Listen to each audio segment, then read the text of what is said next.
Boa noite a todos. Vamos então dar início às atividades desta noite. E sempre lembrando que esta casa está aberta todos os dias, recebendo todos os nossos irmãos na paz de Jesus. Então, por isso, meus queridos, o primeiro convite que eu faço para vocês, venham para esta casa com bastante alegria no coração, porque aqui nós somos realmente recebidos por irmãos bondosos, que já preparam esse ambiente há muito tempo antes de nós chegarmos, e preparam de uma maneira que ele seja agradável para o nosso recolhimento, para o nosso refazimento. Então é importante realmente a concentração, né?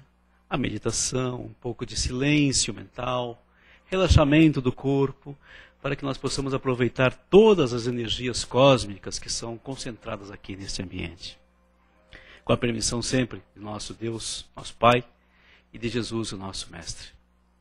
Antes de iniciarmos nossa palestra da noite, uns recadinhos. Nós estamos muito felizes, porque sábado passado nós distribuímos as cestas para nossos assistidos e conseguimos bater as 70, estamos nas 70 famílias, né? Conseguimos tranquilamente, com a ajuda de todos vocês, meus irmãos, com a bondade de vocês, ter alimento suficiente para fazermos as 70 cestas. Vamos conseguir fechar esse. E o ano que vem, oxalá, possamos acrescentar um pouco mais, não é verdade? Então, muito bacana, o sábado a distribuição, estive aqui mesmo com chuva, né? Nós estávamos aqui, e é uma alegria imensa ao ver que muitos irmãos nossos se sentem menos pesados, né? Aliviados, que pelo menos o alimento para uma semana, 15 dias eles vão ter, não é verdade? Bacana isso. E nós continuamos contando com a colaboração de vocês. Sem a ajuda de vocês, isso não é possível. Esse trabalho só é possível com a ajuda de vocês. Então, por isso que nós convidamos a todos aqueles que tiverem disponibilidade, tragam um alimento não perecível para a nossa cesta básica. Perfeito? Assim que vierem para a nossa casa. É um ato de amor para aqueles que precisam muito mais do que nós. E também nós temos um trabalho que atende o pessoal nas ruas, ali nas mediações do Carandiru, nas marquises do metrô. Nós levamos lá sempre um chá, um lanche, todos os sábados às 18 horas. Um grupo de jovens que se reúne aqui na casa e vai atender esses irmãos. Levar só o alimento? Não, eles levam também um carinho, um abraço fraterno, uma prece amiga para fortalecê-los. Trabalho é muito bonito, quem quiser conhecer. Esses trabalhos são todos abertos, viu, meus queridos? Não são trabalhos fechados. Vocês podem vir, participar, acompanhar, sem problemas. Às sextas-feiras, não esqueçam, tem o grupo de apoio a dependentes químicos. Tá? A dependente de toda sorte. Todos aqueles que dependem de alguma coisa, que está se escorando em alguma coisa nessa vida para viver, pode vir na nossa casa, que tem um grupo aqui de irmãos também que trabalham essas questões. Tá? Não são reuniões mediúnicas, não. É um trabalho realmente de irmãos dedicados. São psicólogos, irmãos da área de saúde, que dão o seu tempo aqui sexta-feiras para mais um bate-papo, mais um apoio, mais uma ajuda. Perfeito? Para as famílias, inclusive para as famílias, não só para o dependente, porque às vezes o dependente não consegue vir. Então as famílias vêm. Vem o pai, vem a mãe, vem a avó, vem o tio. Então são todos bem-vindos. Se vocês tiverem conhecimento de pessoas que estão tendo problema, esse tipo de problema na família, de vícios e dependência, por favor, recomende para eles nos procurarem. E eu tenho certeza que eles vão encontrar, como muitos já encontraram e estão encontrando, consolo e alívio, né? Porque é um bate-papo entre amigos. E contam também, lógico, com toda a assistência espiritual da casa. Muito bem. Tem mais algum recadinho que eu esqueci, Maurinho? Tá tranquilo? É isso aí? Não tragam roupas, queridos. Roupas a gente não pode mais receber porque nós não temos lugar, um espaço adequado para estocar as roupas. E aí a vigilância, realmente, nós também somos fiscalizados pela vigilância sanitária, não deixa que a gente acumule roupas perto de alimento e fica difícil. Então, por favor, roupas não. Se tiverem roupa sobrando, leve lá para o Gabriel, para o pessoal da prefeitura, aqui na igreja, que eles recebem roupa. Nós, infelizmente, não temos espaço para estocar as roupas. Seria uma alegria, né? Porque os nossos assistidos também gostavam quando tinha roupa, sapatos, eles escolhiam, faziam uma feirinha e tal. Mas, infelizmente, não podemos. Perfeito? Então, peço a compreensão de vocês. Dito isso, vamos nos preparar para a nossa palestra, com muita alegria, com muita fé. Então, vamos. Então, assim, já sentindo o envolvimento dos nossos irmãos espirituais que nos abraçam carinhosamente, nossos mentores amigos, nossos guias, nossos guardiões, a cúpula que protege esta casa de caridade, vamos então nos colocando serenamente frente a Jesus, o nosso Mestre. Jesus vivo à nossa frente, estendendo os seus braços dadivosos para nós, como que nos convidando a um abraço carinhoso. E nós então nos colocamos dizendo: Jesus, querido amigo, irmão maior, Mestre, permita que através de Ti possamos chegar até Deus, nosso Pai, para agradecer por esse momento de agora. Por permitir, Senhor, que aqui estivéssemos reunidos em torno do santo Evangelho de Jesus. Obrigado, Pai. Obrigado, Jesus. E abençoa, Senhor. Abençoa todos os nossos irmãos, a todos aqueles que procuram o aconchego desta casa, sejam encarnados ou desencarnados. Que todos sejam assistidos, iluminados e preenchidos pela sua alegria, Senhor Jesus. E que possam receber tudo aquilo que vieram buscar nesta casa de caridade, nesta noite. Graças a Deus.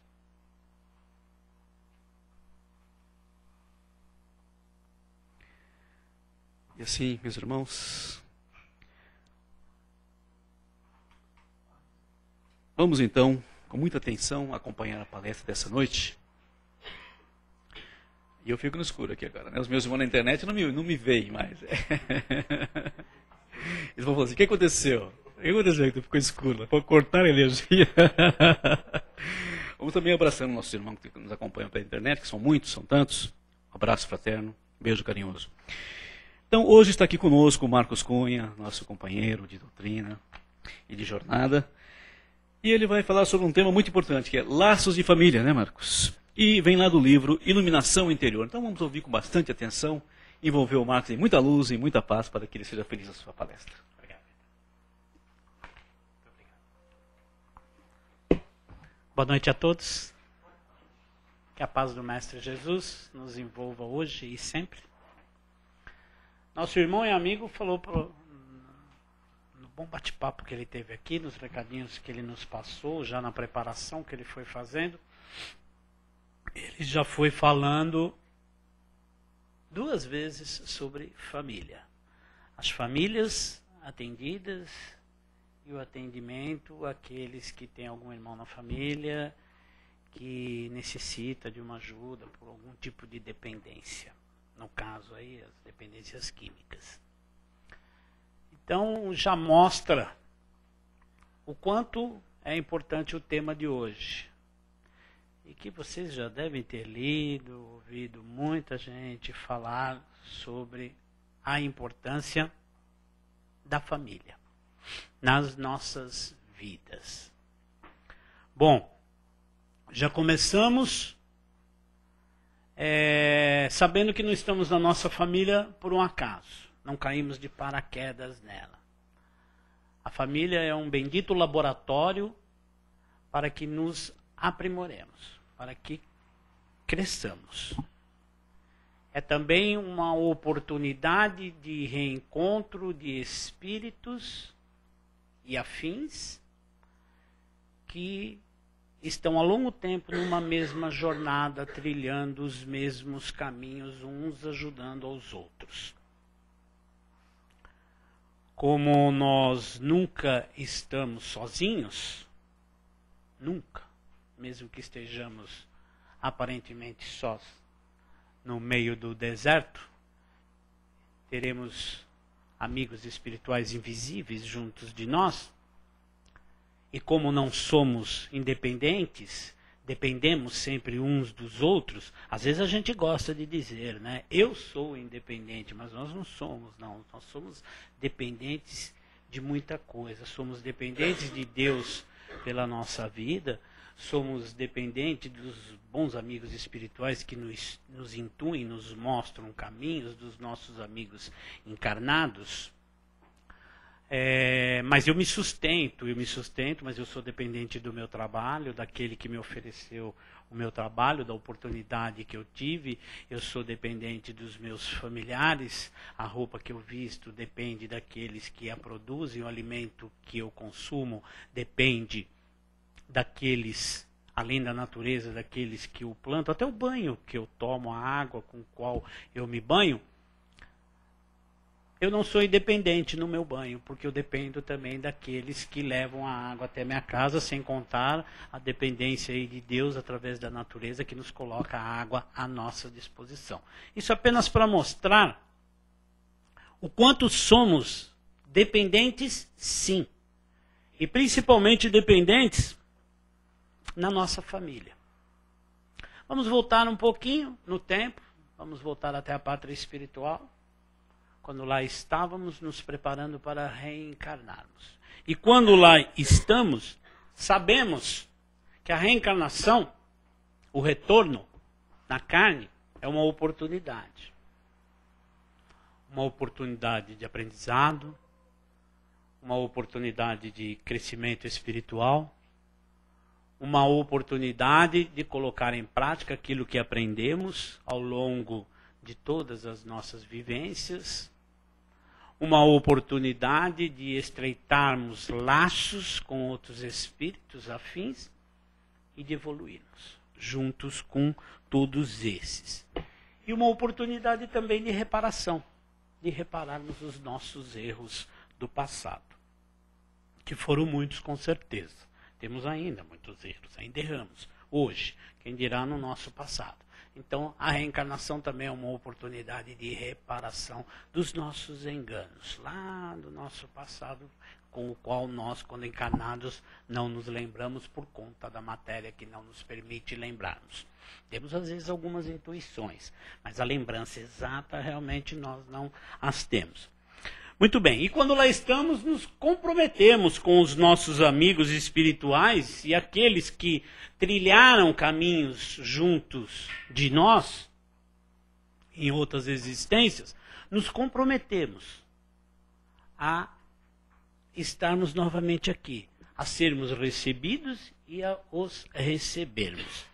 E aí reencarnamos. Aonde? No lar de cada um de nós, ou seja, na primeira escola. A primeira escola que temos é sempre o nosso lar. É ali que nós vamos aprender respeito, convivência, entendimento, honestidade. Se lá houver tudo isso, é isso que nós vamos aprender. Essa é a primeira escola. Já começamos a aprender a andar, já começamos a aprender a falar, né? Os primeiros passos, as primeiras palavras, os primeiros sorrisos, enfim. Essas coisas todas que nós ainda tão crianças, tão pequenininhos, estamos aprendendo aonde? No nosso lar, na nossa primeira escola. E é ali que nós vamos encontrar companheiros de outras jornadas, os quais nós chamamos de família. E dentre os quais nós também estamos inseridos. Toda vez que a gente fala em família, a gente lembra de uma situação. Às vezes até porque questionam a gente, mas qual é a diferença entre família material e família espiritual? A família material é a família que ocorre por conta da consanguinidade, né? E a família espiritual é aquela que ocorre por conta da afinidade entre espíritos.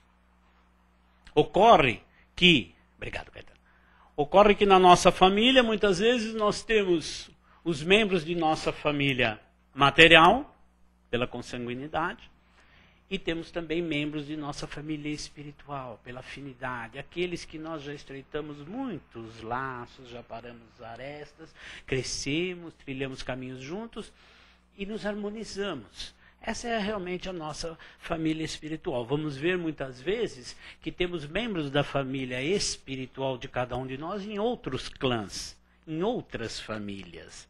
É aquele amigo que nós vamos encontrar numa outra família que nós dizemos, nossa, eu me dou melhor com ele do que com o meu irmão. É como se fosse meu irmão. Eu sou apaixonado por essa pessoa, por esse amigo, por esse companheiro. A gente percebe isso. Então a gente percebe que, muito possivelmente, esse faça parte de nossa família espiritual. Só que, por um acaso, não está ali no nosso lar, na nossa família. Por algum outro motivo, encontra-se em outro lugar. Porque também não dá para colocar todo mundo sempre na mesma família, né? Senão as famílias seriam, imagine o tamanho. E muitas vezes temos irmãos conosco, na nossa família, no nosso lar, que estão ali apenas pela consanguinidade mesmo. Bom, mas quando eu digo apenas, eu estou colocando esse apenas entre aspas. Que além de ser pela consanguinidade, talvez não seja ainda um familiar espiritual, mas um dia poderá ser com certeza. E um motivo há para que estejamos juntos com esses nossos irmãos, que nós costumamos dizer mais difíceis, não é? Aqueles parentes mais difíceis da nossa família. Mas não podemos nos esquecer que nós também somos parentes difíceis, né? É sempre uma via aí de mão dupla. Muitas vezes nós somos esses parentes difíceis. O próprio Jesus, quando falava numa reunião com muitas pessoas, numa casa, chegaram para ele e lhe disseram que a sua mãe, os seus irmãos encontravam-se lá fora para falar com ele, e Jesus manifesta-se, até para espanto de alguns, dizendo: mas quem são a minha mãe? Quem é minha mãe? Quem são os meus irmãos? A minha família são todos aqueles que adoram o Pai, aqueles que vivem a Deus, a que vive o Pai. Por quê? Porque para Jesus, a sua família, e não que ele não desse atenção, não respeitasse a sua família consanguínea, que consequentemente também era a sua família espiritual, porque todos somos a família espiritual de Jesus. Mas nós estamos falando de nós, não de Jesus, esse espírito que já alcançou a evolução toda que alcançou. Nós estamos falando de nós, espíritos que ainda estamos nas primeiras fileiras das escolas da evolução. E por conta de estarmos ainda nas primeiras fileiras, ainda temos muitas dificuldades em nos relacionarmos, em lidarmos com os nossos familiares. Às vezes conseguimos lidarmos mais facilmente com os nossos amigos, nossos colegas de trabalho na rua, seja lá onde estivermos, do que propriamente dito na nossa família.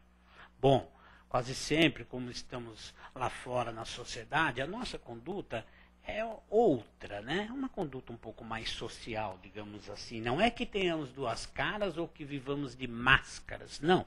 Mas é que estamos na sociedade com outras pessoas, ainda que procuremos ser nós mesmos, mas às vezes é um pouco diferente pela intimidade do lar, pela intimidade daqueles que convivem conosco. E no lar estão espíritos que, por força dos nossos compromissos do passado, nos fiscalizam, nos criticam, nos advertem, nos ajudam e nos experimentam. Por quê? Porque somos todos amigos espirituais que, desde outras experiências, estamos vivenciando situações de afinidade e, às vezes, de conflitos. Por isso que, muitas vezes, nós temos, às vezes, na família, aqueles nossos irmãos com quem nós temos dificuldades de nos relacionarmos.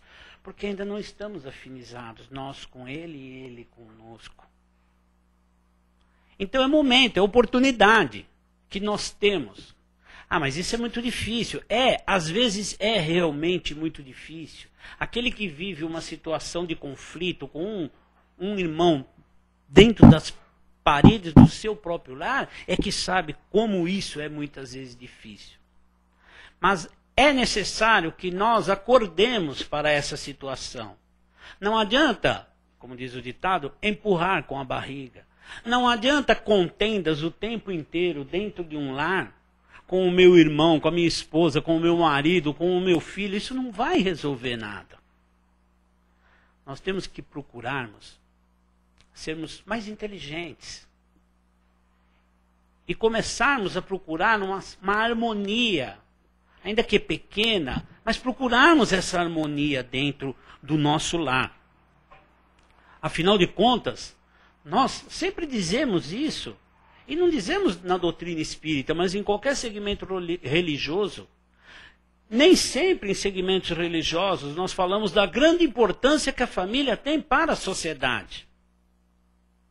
Falamos muito isso hoje, em que vivemos momentos tão difíceis na nossa sociedade como um todo, no mundo inteiro, de todo o nosso planeta. E falamos sempre da importância da família. É verdade, mas o que nós estamos fazendo para melhorarmos a situação dentro das nossas próprias famílias? E aqui a gente dá um puxão de orelha para nós mesmos, porque muitas vezes falamos da família dos outros e esquecemos da nossa família. Não enxergamos a nós. O que é que nós estamos fazendo para nos harmonizarmos um pouco mais com os nossos familiares, ainda que isso seja difícil. E já que falamos sobre os grandes momentos difíceis que atravessam a nossa sociedade de hoje, vamos entender que a família é a menor célula da nossa sociedade. Com 2, com 3, com 4, com 5, com 10, com 20 pessoas, não importa com quantos, a família é a menor célula da sociedade. E funciona exatamente como o coração. O nosso coração bombeia sangue para todo o nosso corpo, para que ele viva, para que ele tenha a vida. E a família bombeia para a sociedade o que existir dentro dela. Se dentro de um lar houver harmonia, entendimento, aceitação, alegria, respeito, educação, é isso que este lar vai levar lá para fora na sociedade através dos seus integrantes. Agora, se nesse mesmo lar houver intrigas, discórdia, agressões físicas e verbais, agressões psicológicas, falta de entendimento, mentiras, traições, é isso que esta família, que este lar vai levar lá para fora na sociedade também. Por isso que nós dizemos que a família, o lar, é como o coração. Ela vai levar lá para fora o que existir dentro dela. Se dentro da nossa casa houver respeito, entendimento, não estamos dizendo que não haja alguma discussão, algumas diferenças de opiniões, não, isso acontece, é fato. Discussões entre pais e filhos, entre esposo e esposa, entre irmãos. Não estamos dizendo que isso não aconteça, isso acontece, porque somos pessoas diferentes, existem diferenças de opiniões. Principalmente dos pais com os filhos, cabe a nós pais estarmos orientando os nossos filhos. É obrigação nossa. E os filhos questionam muitas vezes essas coisas. Faz parte, nós também já fomos mais jovens. E também questionamos muitas coisas dos ensinamentos e das orientações dos nossos pais. Mas quando nós conseguimos manter, mesmo com todos esses problemas, com essas situações, ambientes de alegria, de fraternidade, de carinho, de ajuda uns com os outros, de honestidade, de confiança, de respeito e de educação. Acho que a gente tem que chamar muita atenção para isso dentro do nosso lar, dentro das nossas famílias. Respeito pelo outro e educação.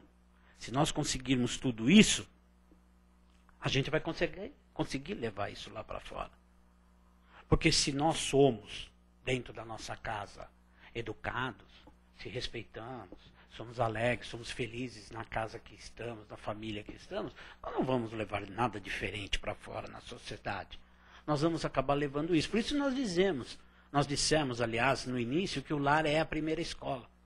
Porque isso que nós formos aprendendo e colocando em prática no nosso lar junto com os nossos familiares, é o que nós vamos fazer levando lá para fora, na sociedade. E o que acontece com a sociedade hoje? Bom, está acontecendo que nós temos inúmeras famílias desestruturadas. A família hoje está muito desestruturada por inúmeros acontecimentos, por vícios, por falta de educação, por falta de respeito, por falta de conversa, de entendimento uns com os outros. de uns cuidarem mais da sua própria vida e não estar muito aí com o que está acontecendo, mesmo com aqueles que nós estamos convivendo, e por conta disso temos muitas famílias desestruturadas, onde pais não dão atenção aos seus filhos. Isso é sempre um assunto delicado para se tratar, porque o que significa dar atenção aos filhos? Muitos poderão dizer que, por conta da vida atribulada de hoje em dia, onde pai e mãe têm que correr atrás do sustento para os seus filhos, não tem tempo para estar com eles. Não tem tempo para saber o que está acontecendo na vida dos filhos, para sentar e conversar e tentar captar um pouquinho do que acontece com eles. Mas será que não estamos correndo um pouco demais atrás desse sustento? Será que não estamos sendo excessivos no ponto de vista material e esquecendo um pouco o ponto de vista familiar, da importância de se dar a atenção aos nossos filhos, de saber desde pequenos o que está acontecendo com eles na sua vida, na escola, na rua, com seus amigos, no seu trabalho, se ele já trabalha,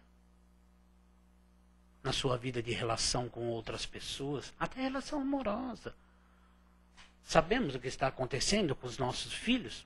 Por conta de tanto trabalho, tanta correria, saímos de manhã, voltamos à noite. Às vezes vemos os nossos filhos dormindo já. E saímos de manhã novamente e não vemos os nossos filhos. Se os vemos muito rapidamente. Aí chegam os finais de semana, estamos cansados, não queremos dar muita atenção. Chegam os finais de semana, eu vou sair, eu vou à praia, eu vou ao campo, vou não sei aonde. Me encontro com inúmeros amigos e aquela festa toda faz parte, precisamos descansar também. Mas é aquele bom papo com os nossos filhos para saber o que está acontecendo com eles. E para que os nossos filhos saibam o que está acontecendo conosco também. Porque isso é uma interação que existe entre pais e filhos dentro de um lar, dentro de uma família. Nas nossas famílias falta aquilo que eu falei, falta muito respeito, falta educação. As pessoas se agridem verbalmente. Eu vou até tirar a agressão física, não vou nem colocar aqui. Que acontece muito mais do que a gente vê na mídia aí, que a mídia passa uma pequena amostra do que acontece nos lares, nas nossas famílias e muitos lares, que são as agressões físicas. Mas eu estou falando da própria agressão verbal, onde as pessoas se agridem mutuamente mesmo. Falta educação nas pessoas no conversar, no expor a sua opinião, no falar aquilo que acha. As pessoas gritam, as pessoas xingam, usam palavras de baixo calão. Isso acontecendo onde? Dentro do lar. Isso acontecendo entre irmãos, entre cônjuges, entre pais e filhos. Então todo esse desrespeito, toda essa falta de educação também acontecendo dentro dos nossos lares, e aí eu falo de forma generalizada, também desestruturam as nossas famílias de hoje. Muita liberdade. Os pais, por conta de, talvez até por não poder dar muita atenção aos seus filhos, acabam dando muita liberdade para os seus filhos, como se isso fosse compensar, de alguma maneira, aquela atenção que ele não está podendo dar. E aí essa liberdade acaba sendo perniciosa, acaba sendo uma liberdade excessiva, onde pais e mães começam a encontram-se como amiguinhos, entre aspas, dos seus filhos. E eu não estou dizendo, logicamente, que nós não devamos ser amigos dos nossos filhos. Somos. Além da importância de sermos pais, os condutores, os ícones da família como pais, porque pai e mãe são os ícones da família. Pai e mãe são o farol, ou pelo menos deveriam ser o farol dentro de um lar, iluminando o caminho onde os filhos devem seguir. E com isso sermos também amigos dos nossos filhos. É lógico que devemos ser. Mas o que vemos muitas vezes hoje em dia é os pais sendo amiguinhos. São mães disputando, por exemplo, com a filha quem usa o vestido mais curto, o biquíni menor. São pais disputando com os seus filhos quem bebe mais, quem fuma o cigarro mais legal, quem namora mais. E aí vocês podem dizer, não, ele está falando bobagem, mas não é bobagem. Porque infelizmente isso acontece e muito em muitas famílias. Em pais que estão agindo como verdadeiros amiguinhos dos filhos e esquecendo que devem ser, na realidade, amigos. E além de amigos, devem ser o ponto central da família, onde os filhos sabem que ali encontram uma referência. Onde os filhos sabem que, se necessário for, ali encontrarão não um amiguinho, mas uma ajuda. Um verdadeiro amigo. E o verdadeiro amigo não é aquele que só diz amém a tudo e que só diz que tudo pode ser feito. Mas o verdadeiro amigo também às vezes dá um puxãozinho de orelha e mostra os caminhos que devem ser seguidos. E também, além disso, nas nossas famílias desestruturadas existe também uma coisa muito importante, que é a falta de união entre os casais. Casais passando uma vida inteira juntos, mas sem união. Parece que é apenas como um compromisso da sociedade, onde falta união. E o que é união entre o casal? O simples ato de ir lá casar e assinar? Não. É o comprometimento de ideias, de compromissos, de viver alegremente um com o outro, de trilhar em caminhos juntos um com o outro. Esse é o verdadeiro casal. Infelizmente, hoje ouvimos muitas pessoas dizerem, quando vão casar, que se não der certo, a gente se separa. E a gente ouve bastante isso, né? Se não der certo, a gente se separa. Poxa, parece que já vão casar pensando em separação. Ah, não dá certo, separa. Eu lembro que eu me casei há 32 anos e não pensava nisso, mas é verdade, não pensava mesmo nesse tipo de situação. Ah, se não der certo, eu me separo. Simplesmente a gente casava porque gostava e achava que daria certo. Poderia não ter dado, é lógico. Mas não existia essa predisposição. E eu acho que essa predisposição de, se não der certo, a gente separa, faz com que a gente não lute para que dê certo. Porque alguém só conhece alguém realmente quando está no mesmo teto, morando junto. Porque a gente pode namorar, noivar durante 20 anos, mas se cada um estiver no seu lar, não vai se conhecer tanto como a hora que viverem sob o mesmo teto. E aí surgem algumas diferenças. Isso é natural ou não? Isso é natural na vida das pessoas. São diferenças de posicionamento, de entendimento, de aceitação, até de evolução de cada um. Mas o que faz o casal? Ele deve procurar conviver com isso de maneira a ir harmonizando, aparando essas diferenças, transformando essas diferenças em conquistas juntas do casal, um com o outro. E não já casarem pensando, se não der certo, a gente separa. Acaba tudo, começa tudo de novo. É chato quando a gente ouve isso. É triste, porque parece que você não vê tanto comprometimento em duas pessoas que resolvem unirem-se. Casando ou não, não importa. Mas unirem-se para uma vida em comum, junto dos seus filhos. É tão gostoso quando a gente vê os casais estarem juntos, comprometidos, ainda que hajam diferenças, às vezes algumas discussões, umas briguinhas, como dizem, briguinhas para apimentar a relação, não é assim que se fala? Mas é gostoso, bacana, faz parte isso tudo, desde que as pessoas depois acabem se acertando, porque tem que haver força de vontade de ambos em fazerem isso, em estarem juntos, tudo bem? Estarem juntos para uma vida a dois. E para poderem transmitir isso para quem? Para os seus filhos. Porque nós, os pais, somos o exemplo dos nossos filhos. Eles miram-se no nosso exemplo. Embora não falem, nem nós precisemos falar, os filhos estão sempre atentos ao que nossos pais fazem. Ainda que inconscientemente, mas estão. Como nós ficamos sempre atentos ao que nossos pais faziam. Então, o relacionamento, a relação, a união entre um casal, ela é extremamente importante e vai ditar muito do futuro dos nossos filhos. que vê em nós aquele farol que eu falei a nortear caminhos.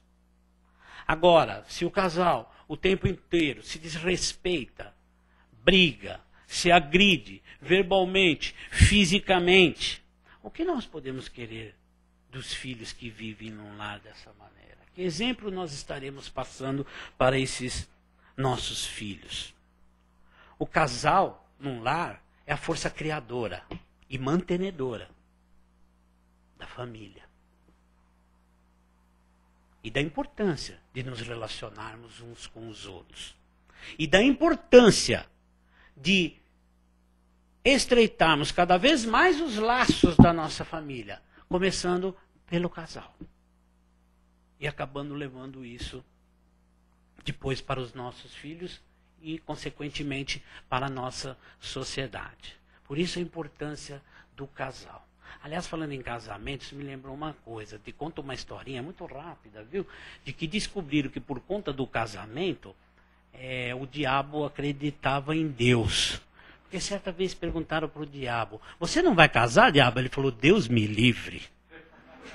Então, e ficou solteiro até onde a gente sabe na história, né? Ele não quis saber disso, não. Muito bem.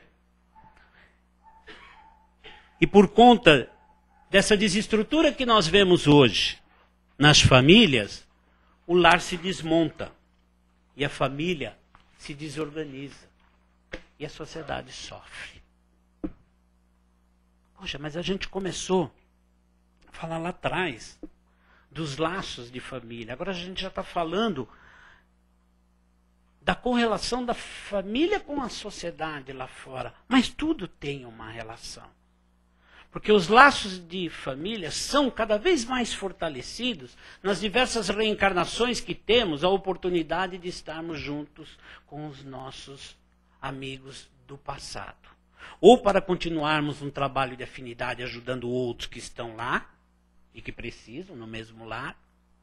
Não é verdade? Muitas vezes temos aqueles afins nossos que nós nos damos tão bem na família, e estamos na mesma família para quê? Para ajudar, para continuar afinizando e continuar os nossos caminhos, e também para ajudar aqueles que talvez ainda não façam parte da nossa verdadeira família, que é a família espiritual, mas que estão lá junto conosco, por comprometimento do passado, pelos quais nós resolvemos ajudá-los.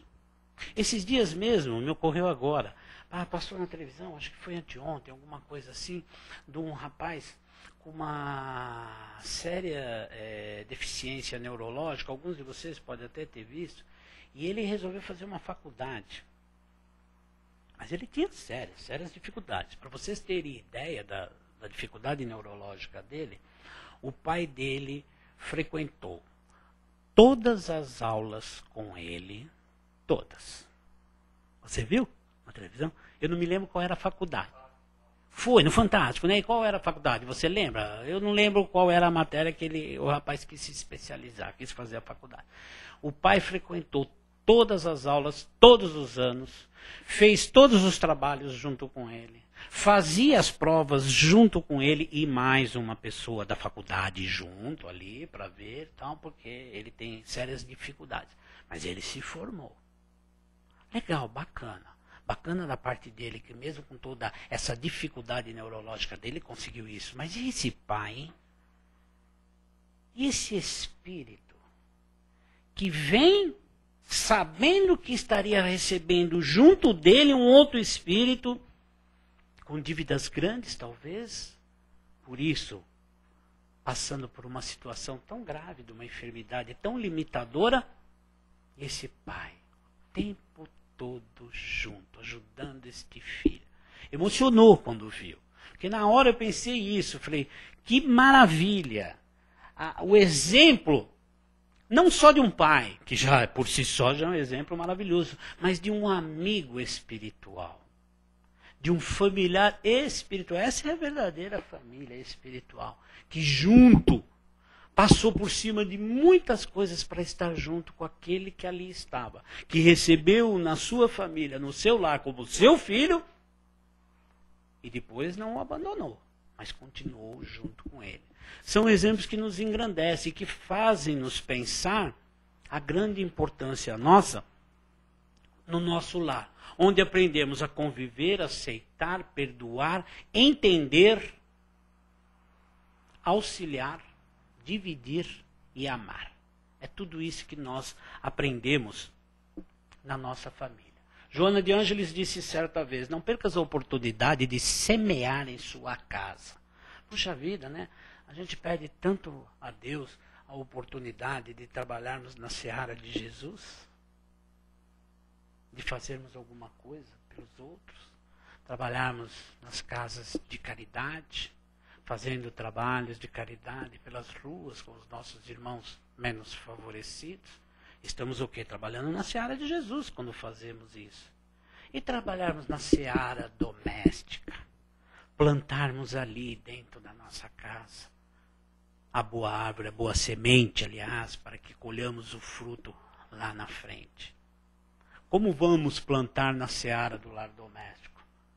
Através do entendimento, através da união, através da harmonia, através do amor, através do respeito que temos que dedicar aos nossos familiares. E aí sim, semear o quê? A paz dentro do nosso lar. E se não sabemos viver em paz entre as quatro paredes do nosso lar, como podemos almejar a paz para a humanidade? Falamos tanto da paz para a humanidade e muitas vezes não agimos com essa mesma paz dentro do nosso lar, junto dos nossos familiares. Perguntaram certa vez a Madre Teresa de Calcutá, Madre, como devemos fazer para promover a paz mundial? E ela simplesmente, curta e grossa, respondeu, vá para casa e ame a sua família. Fácil. Vá para casa e ame a sua família. Querendo dizer, vá lá, cuide da sua família, ame-os da sua família e você estará promovendo a paz mundial. Porque amar é ensinar, é aceitar, é orientar, educar. E fazendo isso, nós vamos estar levando essa paz para fora das nossas casas. E também, lembrando que muitas vezes na nossa família, alguns de nós cometem alguns desatinos e criam-se diferenças enormes e depois querem se redimirem e nós temos dificuldades em aceitar isso. E parece que ficamos com aquela raiva para sempre, aquela mágoa, aquela coisa guardada dentro do nosso coração. E aí temos que lembrar da parábola que Jesus ensinou do filho pródigo. Que um homem muito rico tinha 2 filhos. Um dia um dos seus filhos resolve pedir a sua parte na herança para ir embora viver a vida dele. Muito a contragosto, esse pai deu a parte dele, ele foi embora. E gastou tudo.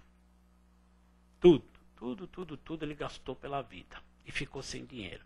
Teve que pedir emprego, foi trabalhar cuidando de porcos do dono de um determinado lugar. E para se alimentar comia da própria alimentação que era dada aos porcos. Um dia acordou, né?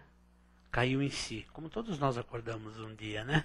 Todos nós temos a nossa estrada de Damasco, um determinado momento em que uma luz vem e nos acorda. E ele acordou e viu, nossa, os empregados do meu pai comem melhor do que eu. E voltou para casa. E disse, quando encontrou o pai, que estava retornando ao seu lar, se o pai o recebia. O pai ficou muito feliz, lógico, porque aquele filho havia voltado. E mandou matar lá um boizão lá para fazer uma grande festa e colocou um belo anel de ouro no dedo do filho. Até o outro filho ficou um pouquinho enciumado, né? E questionou o pai, puxa, eu que sempre estive aqui contigo, lhe ajudando, lhe amparando, fazendo de tudo, o senhor nunca matou um boi, né? Aquelas coisinhas de ciúmes que a gente tem, né? O senhor nunca me deu um anel também, né? Mas o pai falou, mas o seu irmão havia se perdido e se reencontrou, havia ido embora e voltou novamente, né? Então, se nós tivermos, por um acaso, na nossa família, alguns dos nossos irmãos que se vão pelos erros, mas um dia resolvem, se vão às vezes sem sair da casa, mas que não estão junto conosco, mas um dia resolvem, nós não podemos guardar as mágoas e deixar que essas mágoas nos firam para sempre e fecharmos as portas. Devemos fazer como esse pai, que recebe o filho pródigo que volta ao lar. E se nós um dia nos afastamos desse lar, porque deixamos de participarmos mais ativamente da educação dos nossos filhos, do companheirismo com os nossos filhos, com nossos esposos, com as nossas esposas, é momento de sermos também esses filhos pródigos e voltarmos para o nosso lar. Que muitas vezes saímos do nosso lar, não fisicamente. Moramos na mesma casa e não estamos lá, porque não estamos nem dando atenção ao que está acontecendo no nosso lar junto aos nossos familiares. E todos no lar têm responsabilidade na harmonia e na manutenção e até mais estreitamento dos laços de família. Nossa família é toda a humanidade, como o próprio Jesus disse. Mas comecemos devagar com o nosso próprio lar. Ainda que saibamos que a nossa família é toda a humanidade, comecemos pelo nosso lar. Comecemos a pensar na humanidade como sendo o nosso lar. Comecemos a semear a paz e a união dentro do nosso lar, a sermos fraternos dentro do nosso lar, a ajudarmos dentro do nosso lar. Devagarinho, a gente vai fortalecendo ainda mais esses laços de família. E nós encerramos com um trecho bem curtinho de Emmanuel, através de Chico Xavier, que chama-se Afeições, e que ele diz: o amor não é cego. Vê sempre as pessoas queridas tais quais são, e as conhece na intimidade mais do que os outros, exatamente por dedicar-lhes imenso carinho. Recusa-se a registrar-lhes os possíveis defeitos, porquanto sabe amá-las mesmo assim. É isso. Muita paz a todos.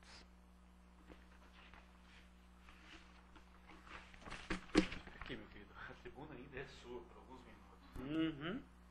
Tá aí, meus queridos. Muita coisa para a gente meditar, né? A importância. E agora, aquele momento que vocês vão ter a chance ou complementar, ou comentar, ou perguntar para o nosso amigo aqui, que tem 5 minutinhos para responder as... Ou não concordar. Ou até mesmo não concordar. Tem também, né? Boa noite. Boa noite. Só queria complementar, além desse relacionamento familiar também, muitas das vezes a gente trabalha, não só dentro de casa, mas a gente trabalha com a família também. Isso é muito difícil também, não é fácil. Além do relacionamento, dentro de casa a gente também trabalha com familiares. Deve ser. Então isso é muito difícil, não é fácil. É uma lição a mais. É verdade, é verdade. Qual é o seu nome? Alessandro, eu nunca trabalhei assim com família, eu nunca passei por essa prova, não. Eu imagino que não deve ser, porque eu conheço alguns casos assim, realmente. Mas é mais uma oportunidade. É uma oportunidade de estreitarmos ali, de apararmos as arestas, né? É mais uma prova mais difícil, que a lei de família ainda trabalha junto, né? Com certeza. Alguém quer comentar? Não? O pessoal chega aqui no centro de espírita e fica assim, né, com receio. Gente, a casa é nossa, nós somos todos irmãos, nós estamos entre irmãos. Portanto, não fiquem... Como é que é? Essa palavra, não fiquem com vergonha, né? Constrangidos. Ou receosos, constrangidos. Não, vamos participar. Ok? Vamos lá, é isso daí. Então, a gente, tudo que você falou, só faltou falar que nós temos que ter a iniciação do Evangelho, né? Os bons exemplos, muito importante. Mas a maioria desconhece. Eu estou lendo uma obra do Luiz Sérgio que diz que a família, as pessoas estão longe de Deus, estão se esquecendo de Deus. É verdade. Então é o que nós temos visto aí, né? As drogas tomando conta aí dos jovens, mexendo com toda a estrutura familiar, né? Esse é um ponto. Então o início é esse. Se a criatura tiver moral, se nós conseguirmos combater o egoísmo e o orgulho, nós teríamos uma nação maravilhosa, né? Uhum.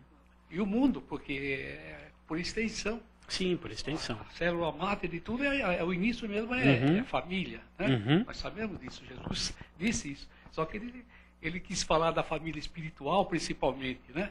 Ele não quis se apegar, porque aquele povo realmente era um povo muito materialista naquele momento. Com certeza. E ele quis se referir a pátria espiritual, o mundo espiritual, a vontade do Pai. Aquele que fizer a vontade do meu Pai, esse é meu irmão, aquela é minha mãe, assim por cima. Isso né? mesmo. Isso que ele falou nessa passagem. Né? Isso mesmo. Então o início seria assim, né? A gente ter porque a gente lê todo dia as reportagens. No campo da política, as pessoas perdem a estribeira, mas é início, eles tiveram família, tiveram lar. O que eles aprenderam? Não é? Será que nós, na mesma situação, também faríamos a mesma bobagem que estão fazendo?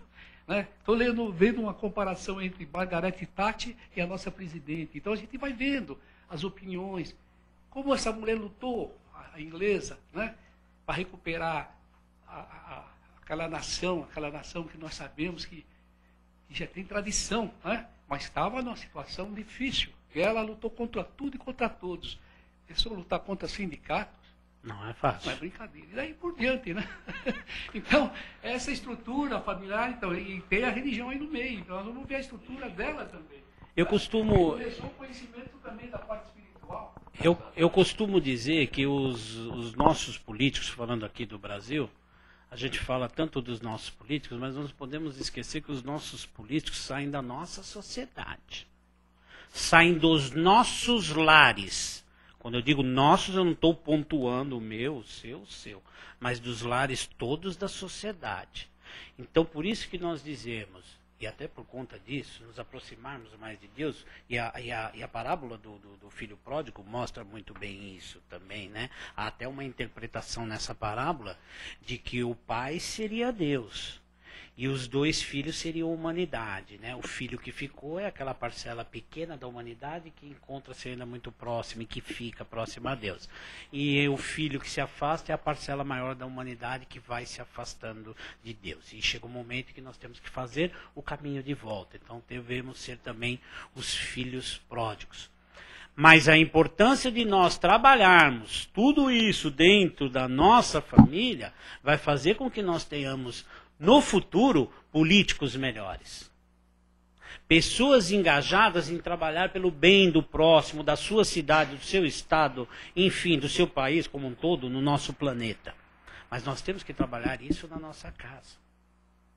Porque se nós estamos na nossa casa, procurando os caminhos mais fáceis para conseguirmos algumas coisas, através da corrupção, não, mas eu não sou corrupto. Tá, eu não sou corrupto. Mas o alvará lá para o funcionamento da minha casinha, lá do meu restaurante, não sai de jeito nenhum. E aí eu vou lá e ofereço dinheiro. Mas eu não sou corrupto, né? Sem contar outras situações no nosso dia a dia, que nós agimos de maneira errada e que os nossos filhos estão vendo isso na nossa casa. Com a mentira, ó, tocou o telefone, fala que eu não estou. Você está. Atenda, ou fale, avise que agora eu não posso atender. Ótimo, então você já não está mais mentindo. Porque você está dizendo que está, mas não pode atender. Ou atitudes que nós fazemos. Vamos lá, saímos com o nosso carro, vamos viajar, toda a família, todo mundo bonito, vamos fazer uma viagem, aquela trabalheira toda para pôr tudo dentro do carro, nem me fala. E coloca tudo dentro do carro, o guarda parou, pegou um probleminha lá no carro. Talvez se tivermos a oportunidade, porque ele vai aprender o carro. Esse probleminha é para aprender o carro. Não é para multar. Só para multar, multa. Não, vai acabar com as férias. Vai aprender meu carro. Isso depois que eu viajei 3 horas de carro. Eu não estou aqui do lado, não. Eu viajei 3 horas de carro, o guarda vai me aprender. As crianças já estão chorando. A sogra já está de cara feia lá. E o policial me dá uma oportunidade de eu fazer um agradinho a ele. E eu penso, meu Deus, e agora? Bom, eu vou fazer esse agradinho a ele porque eu não posso privar a família. Como que eu vou voltar sem meu carro? Isso não é corrupção? Da nossa parte? Essas pequenas coisas, às vezes nem tão pequenas, que podem acontecer conosco no nosso dia a dia, é que ditam a diferença de termos ou não o Evangelho. De estarmos seguindo ou não os caminhos do Evangelho. E nem só do Evangelho, mas os caminhos de caráter de cada um. Se nós trilharmos por esses pequenos errinhos, por essas pequenas pequenas atitudes equivocadas, os nossos filhos que estão vendo isso, talvez amanhã depois sejam candidatos a alguma coisa. E o nosso exemplo vai influir lá na frente deles também. Lá no futuro deles. Por isso essa importância que você falou. O Evangelho é uma das coisas extremamente importantes dentro de outras no nosso lar. E quem está se norteando pelo Evangelho tem um caminho de luz, um caminho seguro, né? Não é pergunta. A Sara Miranda mandou um abraço para você. Muito obrigado, Sara. E para Neide. Como vocês viram, é uma amiga. Trabalha comigo. Para você e para Neide. Disse que não pôde estar presente, mas que tinha certeza que você ia conseguir transmitir a sua mensagem. Muito obrigado. A Sara é uma amiga que trabalha junto, já veio aqui, conhece a casa aqui também e tem junto com a gente um trabalho junto a moradores de rua também aqui em Santana. E mais 2 coisinhas rápidas. Outra é que você diz que nós não somos corruptos, né? Eu li uma frase outro dia, não me lembro de quem, que ele dizia que os homens não são corruptos, nem todos, mas todos são corruptíveis. Então, tá vendo? E esses dias estava até na internet um negócio que eu achei bem interessante também, dizendo que...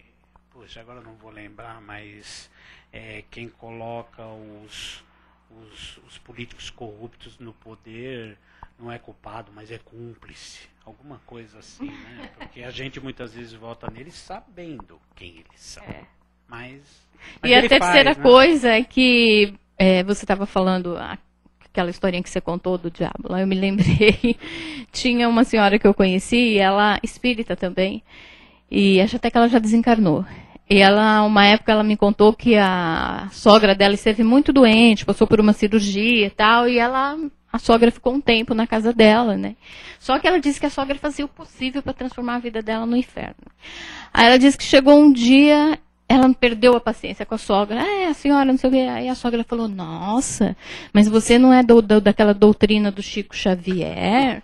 E aí você não tem que ter paciência, porque você não é igual ao Chico Xavier. Aí ela se virou para a sogra e falou, o Chico Xavier, ele é bonzinho, tem paciência, porque ele não teve sogra. Se ele tivesse... Então, eu me lembrei disso. É interessante que o personagem sogra cutucou. Quando teve a contrapartida, falou, nossa, mas você não é daquela religião. É bem interessante. Eu falei, não, tudo bem, eu sou daquela religião, mas tem alguns bons limites, né? Marcos, você se esgotou, querido. Eu que agradeço, muito obrigado. Suas últimas palavras de agradecimento, público maravilhoso. Eu agradeço a todos pela oportunidade mais uma vez e que possamos repensar, né, da nossa grande importância de cada um de nós na família nossa, na família ao qual pertencemos e temos inúmeras missões ali, não é? Que assim seja. E que você esteja conosco mais vezes. Obrigado, eu agradeço. Obrigado. É isso, meus irmãos. Vamos então nos preparando para o encerramento da nossa reunião de hoje. Vamos fazer as nossas vibrações com muita calma, com muita serenidade. Vamos de novo retornar a Jesus, o Mestre amado, com a sua imagem em nossas telas mentais. E recorrendo a Ele, chegaremos ao Pai para pedir ao Pai paz para o nosso planeta, harmonia para o nosso país, vibrar pelos nossos políticos, os nossos irmãos que estão nos cargos de comando da nossa nação. Pedir perseverança e paz para todos os nossos irmãos que estão passando por provas e expiações, onde quer que estejam. Pedir pelos nossos lares, pedir pelos nossos parentes, dos mais próximos aos mais distantes, pelos nossos amigos, mas também pelos nossos inimigos, aqueles que não nos querem bem, que nos perseguem, que nos caluniam. Que um dia, Pai, tenhamos a oportunidade de nos entendermos como irmãos que somos. Queremos ainda nesse instante envolver toda a espiritualidade amiga num abraço fraterno em Jesus, incluindo aqueles nossos parentes que fizeram parte da nossa família terrena e que hoje já estão na pátria espiritual. Que eles sintam o nosso carinho, o nosso amor a partir deste momento. E enfim, Pai, pedir por esta casa de caridade, pedir por todas as casas que estão promulgando o Evangelho de Jesus, que estão propagando o Evangelho de Jesus para que ele seja uma realidade para todos os nossos irmãos em humanidade. Vibrar por nós mesmos, rogando ao Pai paciência, perseverança e fé, para que prossigamos nessa caminhada de renovação interior, hoje e sempre, que assim seja. E assim, Pai, agradecemos a oportunidade. Jesus, Mestre amado, obrigado pela presença entre nós, através dos seus mensageiros de luz, aos nossos guias, nossos mentores, os nossos mentores amigos. O nosso muito obrigado pelo carinho e pela presença entre nós. E que não nos falte a companhia nunca de nossos irmãos, aqui em nossa convivência fraterna, nessa casa de caridade. Que assim seja. Graças a Deus. Vamos então